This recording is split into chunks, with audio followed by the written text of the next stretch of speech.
Hello, this is Cool Garden Things, and right now we're going to be talking about picking a healthy plant for your home or garden. So how do I go about picking out a healthy plant for my garden? When it comes to getting started with your garden, you have two choices: planting seeds or buying entire plants. Both have their pros and cons, which we're going to discuss here. First, if you plant seeds and care for them every day, you'll find it to be a much more rewarding experience once you have a full, healthy plant. However, this method can carry more risk. I can't tell you how many seeds I've planted that have never sprouted whatsoever. So if you do choose to buy a plant from the nursery and place it in your garden, it will reduce a lot of the work involved in getting it started and making it healthy. However, I've also found that in the past, many incompetent nursery workers will absolutely ruin the future of the plant by putting the wrong chemicals or fertilizers in it. I have adapted to this incompetence by learning to choose the healthiest plant of the bunch. Here we'll discuss some of the techniques I use in my screening process for buying plants. The first thing you need to check for any of your prospective plants is how nice they currently look. Because as far as plants go, you can truly judge a book by its cover. If a plant has been treated healthily and has no diseases or pests, you can almost always tell by how nice it looks. If a plant has grown up in improper soil or has harmful bugs living in it, you can tell from the holey leaves and wilted stems.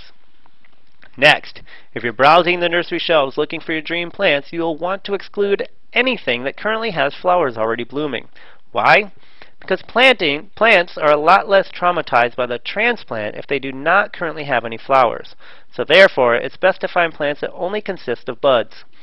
However, if all you have to choose from are flowering plants, then you should do the unthinkable and sever all the flowers. Now don't worry, it will be worth it for the future health of your new plant. I found out the hard way too many times that transplanting a plant while it is blooming results in having a dead plant around 90% of the time. You will also want to check the roots before you plop down the money to purchase a new plant. Of course, if the roots are in absolute terrible condition, you'll be able to tell by looking at the rest of the plant. But if the roots are just slightly out of shape, then you probably won't be able to tell just by looking at it. So inspect the roots very closely for any signs of brownness, rottenness, or softness. The roots should always be in a firm, perfectly well-formed infrastructure that holds all the soil together.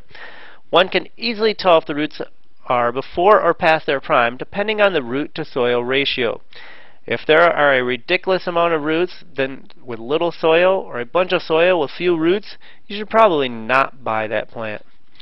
If you find any abnormalities with any of the plants, whether it be the shape of the roots or any irregular features with the leaves, you should ask the nursery employees.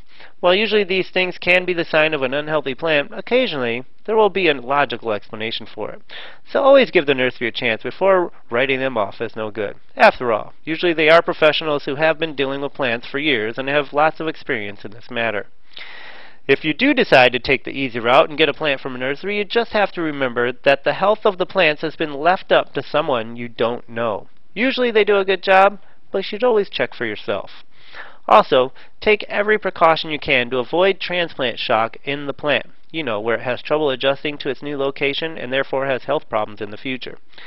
Now usually this process goes smoothly, but you can never be too sure. So thanks for tuning in, and happy plant shopping.